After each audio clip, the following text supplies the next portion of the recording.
हमारे प्यारे छात्र और छात्राओं एवं जिज्ञासु साथियों, आप सबों का बाल ज्ञान बाय राजेश सर के चैनल में स्वागत है।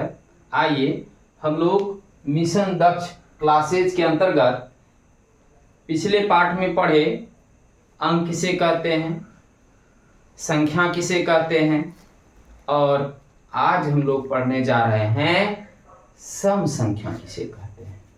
क्योंकि अगर यदि इन सारी बातों को हम नहीं समझ पाएंगे तो आगे की क्लास में हम लोगों को समस्या हो जाएगा।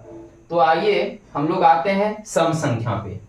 सम संख्या जो संख्या 2 से पूर्णतः विभाजित हो उसे सम संख्या कहते हैं। अर्थात वैसी संख्या जो 2 से पूर्ण रूपेण विभाजित हो जाए, कुछ शेष ना बचे, तो वैसे संख्या को हम लोग सम संख्या कहेंगे। और इंग्लिश की बात जहाँ तक है, अंग्रेजी में हम लोग बोलेंगे सम संख्या को इवन नंबर्स।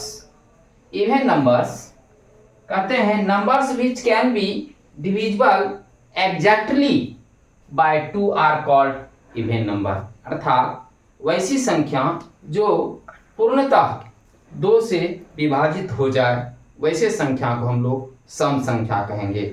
और आपको एक छोटा सा ट्रिक बताएं याद रखने के ख्याल से।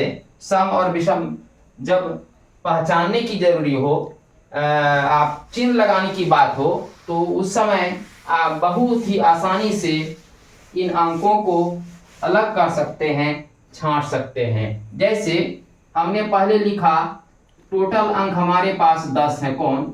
0, 1, 2, 3, 4, 5, 6, 7, 8 और 9।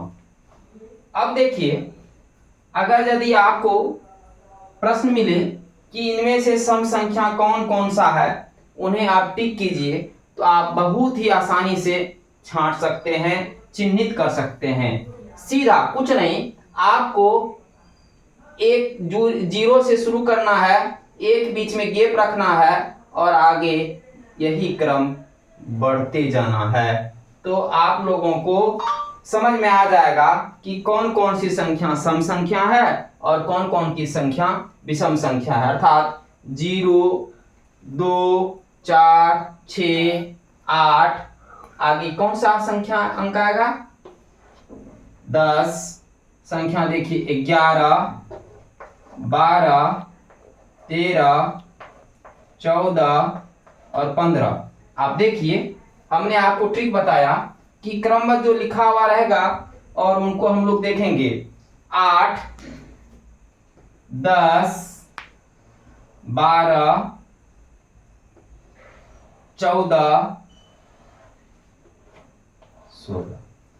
ये सारी जो संख्या है, कहीं वह 1 अंकों से बनी है तो 2 अंकों से बनी है, तो हम लोग आसानी से छांट लेंगे, विभक्त कर लेंगे कि कौन सा संख्या या अंक वह सम संख्या है या विषम संख्या है। और जो बीच में आ गया 0 और 2 के बीच, ये आपको इधर से हम डिजाइनिंग कर रहे हैं, बता रहे हैं, ये आपका विषम है।